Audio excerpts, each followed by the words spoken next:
గంగమ్మ ఒడికి గణపయ్య ప్రశాంతంగా వినాయక విగ్రహాల నిమజ్జనం. హుస్సేన్ సాగర్ వద్ద ఏర్పాటును పరిశీలించిన సీఎం. మొదటి ముఖ్యమంత్రి అరుదైన రికార్డు. గత రికార్డును బ్రేక్ చేసిన బాలాపూర్ లడ్డు 30 లక్షల ఒక్క రూపాయికి దక్కించుకున్న బీజేపీ నేత శంకర్ రెడ్డి. రాష్ట్ర వ్యాప్తంగా వినాయక విగ్రహాల నిమజ్జనం మంగళవారం ప్రశాంతంగా కొనసాగింది. హైదరాబాద్ హుస్సేన్ సాగర్ వద్ద ఏర్పడిన సీఎం రేవంత్ రెడ్డి స్వయంగా పరిశీలించారు.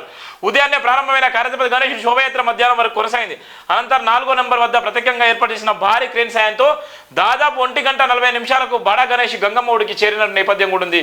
సుమారుగా గంగమ్మ ఒడికి చేరినటువంటి వినాయకులు ప్రశాంతంగా అయితే నిమజ్జనం జరిగింది. అక్కడ ఉన్నటువంటి మంగళవారం రోజు నిజంగా మంగళవారం రోజు నిమజ్జనం చేస్తారని కొంతమంది ఉన్నప్పటికీ మంగళవారం రోజు ఏదైతే హైదరాబాద్ ఉత్సవ కమిటీ ఉందో ఆ హైదరాబాద్ భాగనగర్ ఉత్సవ కమిటీ వాళ్ళు డిసైడ్ చేసిన నేపథ్యంలోనే బాలాపూర్ కానీ గణేశుడు ఏదైతే ఖైరతాబాద్ గణేశుడి విగ్రహాన్ని కూడా నిన్ననే దానికి సంబంధించినటువంటి అంశాన్ని అయితే మనం చూస్తున్నాం. సుమారుగా లడ్డు 1.87 కోట్లు రిచ్ ఫండ్ బిల్లులో ఆల్ టైమ్ రికార్డు ధర కూడా పరిగిన నేపథ్యం కూడా మనం చూస్తున్నాం. ఇంత పెద్ద మొత్తాలు కూడా నేపథ్యం దేనికోసం చేస్తున్నారు, ఎందుకోసం చేస్తున్నారు అర్థం కాని పరిస్థితి.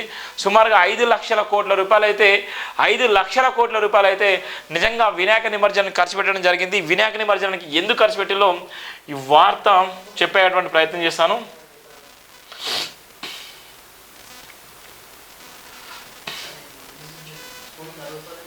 వినాయక నిమజ్జనానికి దేశవ్యాప్తంగా ఎన్ని కోట్ల రూపాయలు ఖర్చు పెడుతున్నారు?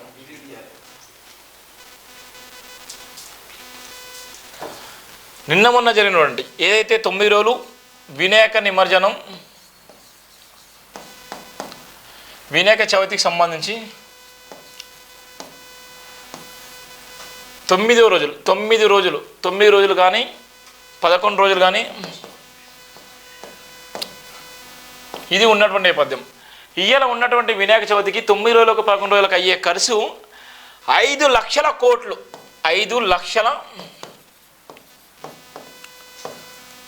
కోట్ల రూపాయలు. ఇది దేశవ్యాప్తంగా ఎందుకు 5 లక్షల కోట్ల రూపాయలు అయిందో నేను ఇది కూడా చెప్పడానికి సిద్ధంగా ఉన్నాను. ఇవాళ భారతదేశంలో ఉన్నటువంటి జనాభా 140 కోట్లు.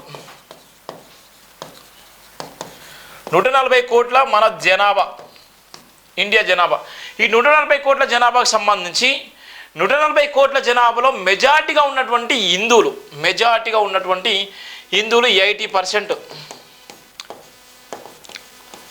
80% హిందువులు ఉన్న తర్వాత ఈ 140 కోట్ల మందిలో వినాయక చవితి అంటే అందరికీ ఇష్టమైనటువంటి పండుగ అని చెప్పుకుంటారు. మొదటి పండుగ, ఇష్టమైన పండుగ అని చెప్పుకున్నటువంటి ఈ సాంప్రదాయం ఏ విధంగా వచ్చిందో కూడా మనకి గతంలో కూడా చెప్పాను. బాలగంగాధర తిలక్ ఏ విధంగా చేసిండు, బాలగంగాధర తిలక్ ఏ విధంగా తెరపైకి వినాయకుని తీసుకొచ్చిండు, దాని అనంతరం నిజంగా దేవుడు శంకరుడు ఏ విధంగా శంకరుని కుమారుడు ఏ విధంగా తీసుకొచ్చిండు, ఈ అంతా కట్టుకథలు ఒకటైతే ఇక్కడ జరిగేటువంటి విధ్వంసము భయంకరమైనది. ఎందుకు భయంకరమైందంటే ఇవాళ ఒక వినాయకుని పెట్టడానికి సుమారుగా 1,00,000 రూపాయలు అవుతున్నాయి. ఒక గల్లీలో ఒక వినాయకుని పెట్టడానికి సుమారుగా జస్ట్ మామూలుగానే 1,00,000 రూపాయలు అవుతున్నాయి.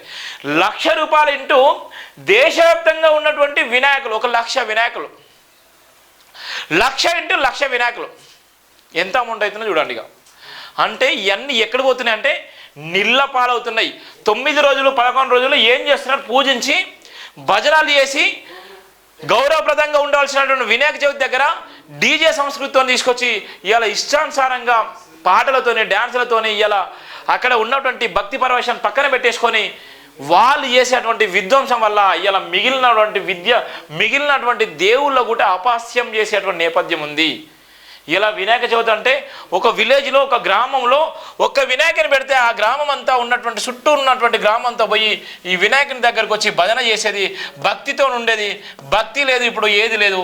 ఇలా ఉన్నటువంటి గ్రామంలో ఒక్క వినాయకుని పెడితే దేవుడు అనే అందరూ వచ్చి పూజించేటువంటి నేపథ్యం ఉన్నటువంటి ఈ నేపథ్యంలో ఇలా ఇదే వినాయకుడు ఒకే గ్రామంలో సుమారుగా గల్లీకోటి, ఇంటికోటి, కులానికోటి, మతానికి ఒకటి, వర్గానికి ఒకటి, ప్రాంతానికి ఒకటి, వీధికి ఒకటి అలా పెట్టుకొని ఇలా ఉన్నటువంటి ఆ గ్రామంలో ఉన్నటువంటి వినాయకులను చూడడానికి కానీ ఆ గ్రామంలో ఉన్నటువంటి వ్యక్తులు కానీ వాళ్ళ మధ్యలో దూరాలు కూడా పెరిగిపోయినాయి.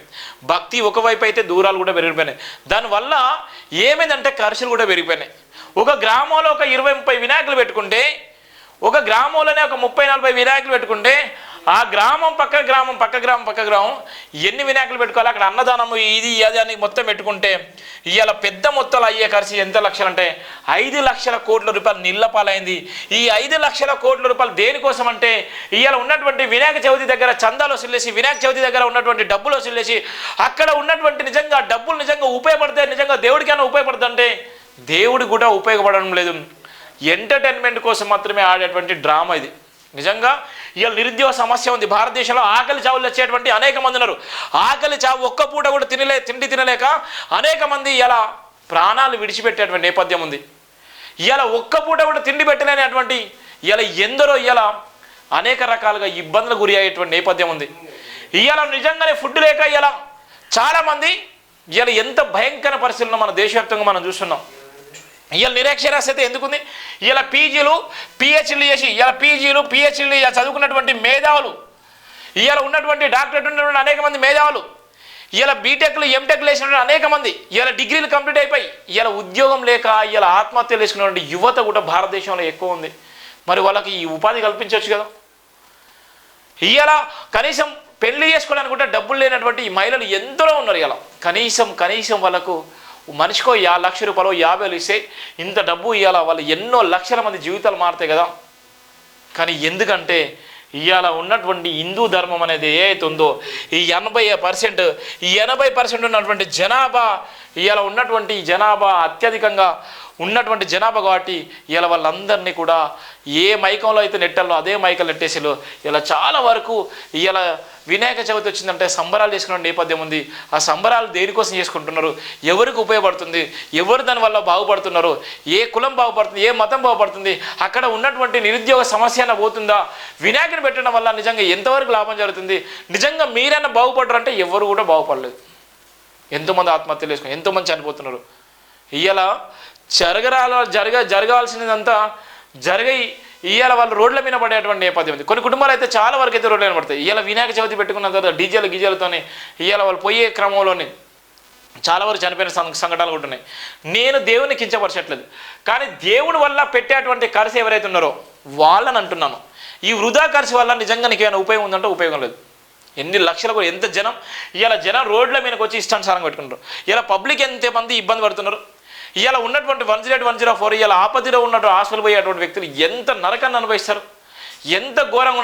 ఈ 9 రోజులు 11 రోజులు రోడ్ల మీదనే మీరు మొత్తం టోటల్గా దిష్ట వేసిన తర్వాత ఇవాళ మిగిలిన కులం వాళ్ళు కానీ మిగిలిన మతానికి సంబంధించిన వాళ్ళు ఎంత ఇబ్బంది పడతారు. ఇవాళ మన భారతదేశంలో అన్ని కులాలు మతాలకు సంబంధించినటువంటి దేశంగా ఉన్నటువంటి నేపథ్యంలో ఇవాళ వాళ్ళందరూ ఏ విధంగా బాధపడతారు, ఎంత ఇబ్బంది పడతారు, ఇవాళ దీనివల్ల ఎంతవరకు ఉపయోగం ఉంది.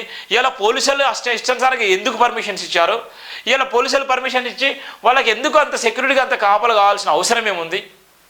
ఇవన్నీ అందుకోసమే సుమారుగా వినాయక చవితి వచ్చిందంటే భారతదేశంగా 5 లక్షల కోట్ల రూపాయలు నీటి పాలయ్యేటువంటి పరిస్థితి ఉంది.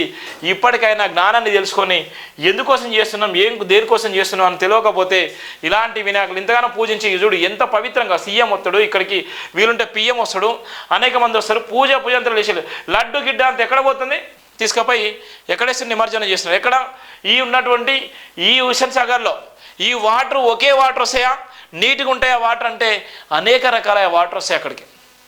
ఆ వాటర్లో దేవుణ్ణి 9 రోజులు పూజించి 11 రోజులు పూజించిన తర్వాత నువ్వు అదే వాటర్లో వేస్తున్నావు.